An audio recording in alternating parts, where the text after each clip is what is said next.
Bismillahirrahmanirrahim. Assalamualaikum warahmatullahi wabarakatuh. Salam kedaulatan rakyat. Sahabat semua, momen Hasto PDIP mempertanyakan dengan tertawa-tawa di hadapan para wartawan, sebutkan 7 prestasi Anies. Ini kemudian membuat banyak sekali orang menjawab.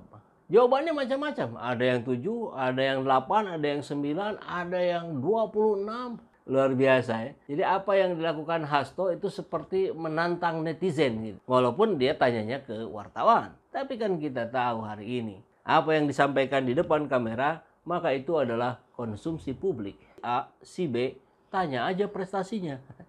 Pak Anies, dari beritanya pakai tanda kurung misalnya. Sebutkan 7 prestasinya apa? Misalnya gitu. Pasti bingung jawabnya saudara-saudara sekalian. Ini disampaikan Hasto dan langsung disambut tawa peserta yang hadir di acara pelantikan pengurus Taruna Merah Putih di kantor DPD PDIP Jakarta Tebet Jumat 22 Juli yang lalu. Ya, luar biasa ya. Hasto menyebut nama Anies. Kenapa nggak misalkan Prabowo gitu ya? Atau Ganjar, atau Puan. Itu relevan. Ketika disebut jawabannya pasti bingung, itu relevan. Karena kan bingung juga kita menyebutkan 7 prestasi Prabowo, 7 prestasi Ganjar, 7 prestasi Puan apalagi. Tapi kalau Anies, ini salah besar. Karena sudah terpampang, sudah terpajang di mana-mana. Google sudah tahu. Jadi Hasto Anda harusnya tanya ke Google sebelum Anda tanya ke peserta atau ke wartawan. Karena Google bisa menjawab itu semua. Bukan cuma 7, puluhan. Dan salah satunya yang menjawab adalah Guntur Siregar. Bukan Guntur Romli. Kalau Guntur Romli itu pasti mengiyakan apa kata Hasto. Tapi kalau Guntur Siregar, menarik ini. Dia adalah pendiri Projo. Mantan Sekjen Projo pertama. Jadi orangnya Jokowi yang menginisiasi pertama untuk memperjuangkan Jokowi. Dia menjawab pertanyaan dari Hasto itu. Kita lihat jawabannya. Anies mampu merajut kebangsaan, membangkitkan nasionalisme dan patriotisme dengan mengedepankan hak rakyat untuk hidup layak, tidak berjarak dengan kemakmuran dan keadilan. Itu kata Guntur. Dan ia menambahkan, Anies juga mendorong pluralitas atau keberagaman rupa agar cita-cita proklamasi kemerdekaan bisa dinikmati oleh semua anak bangsa tanpa kecuali. Anies seperti menjadikan itu sebagai master plan dari miniatur Jakarta yang maju kotanya, bahagia warganya. Ujar Guntur Siregar. Ya kita tahu bahwa Pak Anies memang selalu mengedepankan kesetaraan. Ya buktinya bisa kita lihat. Apa-apa yang dihasilkan oleh Anies Baswedan itu adalah peruntukan untuk semua. Bukan hanya untuk satu kalangan saja. JIS misalkan. Bukan hanya untuk main bola. Tapi juga bisa dipakai konser musik. Bisa dipakai untuk acara seminar. Bisa untuk dipakai acara arisan bahkan. Pak Anies sampai bilang begitu. Artinya siapapun boleh menggunakan. Ya, dan sejurus kemudian Guntur merinci 7 prestasi Anies menjawab pertanyaan Hasto. 1.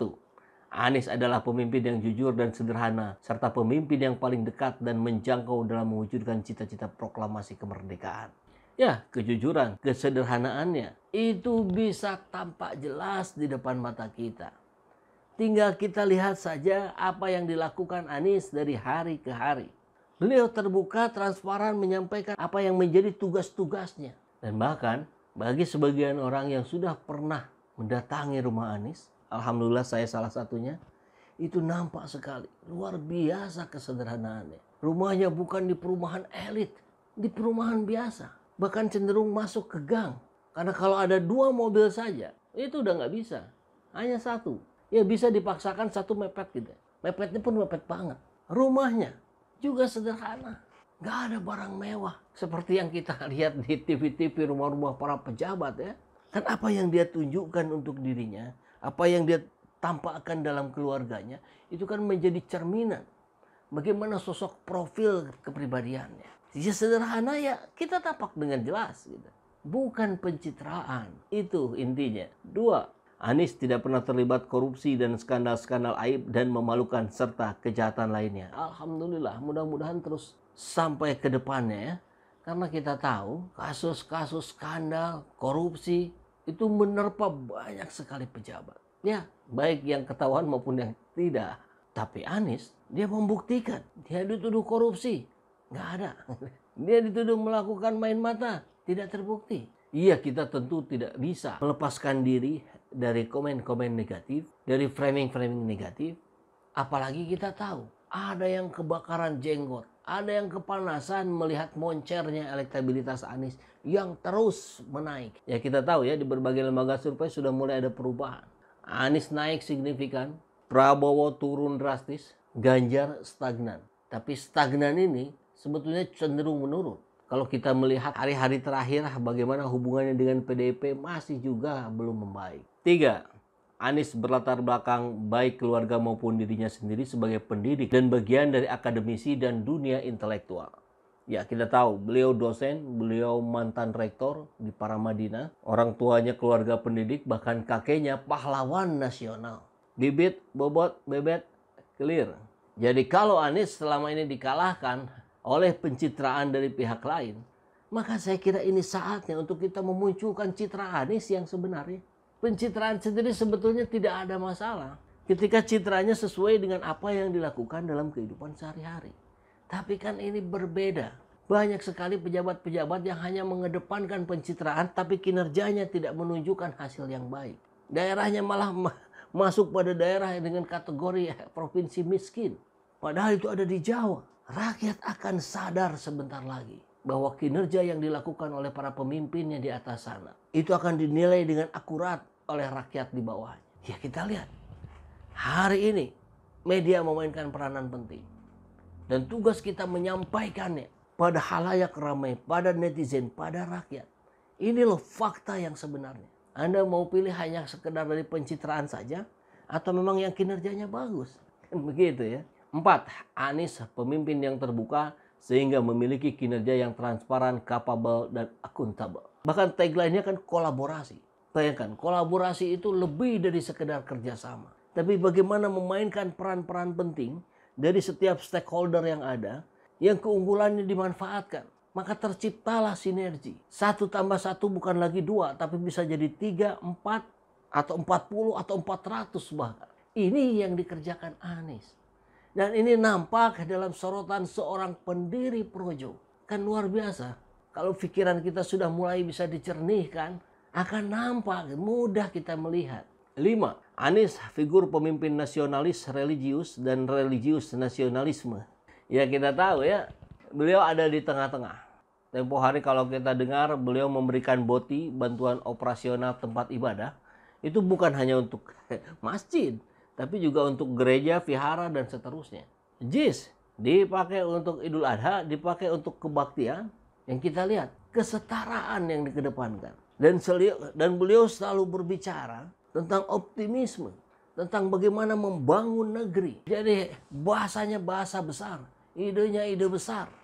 Dan itu diturunkan menjadi sebuah gagasan, menjadi perencanaan, perencanaan diwujudkan dengan karya.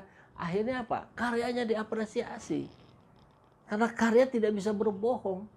Ya tentu ada 1-2 kelemahan, saya kira itu wajar. Karena Anies bukan malaikat. Religius jelas. Dalam setiap perbincangan, dalam setiap diskusi selalu muncul bahwa apa yang terjadi hari ini adalah sebuah takdir. Bahwa apa yang terjadi hari ini adalah kekuasaan Allah. Dan kita hanya bisa berusaha dan berupaya. Tentu dengan doa yang kuat. Optimisme Anies didasarkan pada pemahaman religiusnya. Dan dia kedepankan adalah jiwa nasionalismenya. 6. Anies merupakan personal dan tokoh yang menjunjung tinggi prinsip-prinsip keberagaman dan pluralisme. Ya saya kira ini sudah terjawab juga dengan penjelasan-penjelasan yang tadi. Bagaimana respon, bagaimana testimoni dari para pendeta, dari para pastor, dan yang lain-lainnya. Itu positif semua. Mereka merasakan apa perlakuan Pemprov DKI Jakarta hari ini jauh lebih baik dibandingkan kinerja dari pemerintahan sebelumnya. Itu sudah mudah kita baca. 7. Anies identik sebagai pemimpin yang cerdas, berwibawa, dan santun.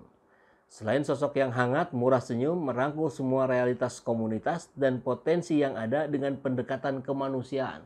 Betapapun kebencian dan sikap permusuhan kerap kali menyerangnya. Ya, ini memang tidak bisa disetarakan ya. Kalau orang berbuat baik maka semua akan mendukung. Ya Rasulullah Nabi Muhammad SAW saja. Ya ada juga pembencinya, ada juga yang memusuhinya. Cuman kita bisa semakin jelas, semakin tahu. Ketika kita ada di posisi yang benar, maka yang menyerang kita adalah, kan begitu.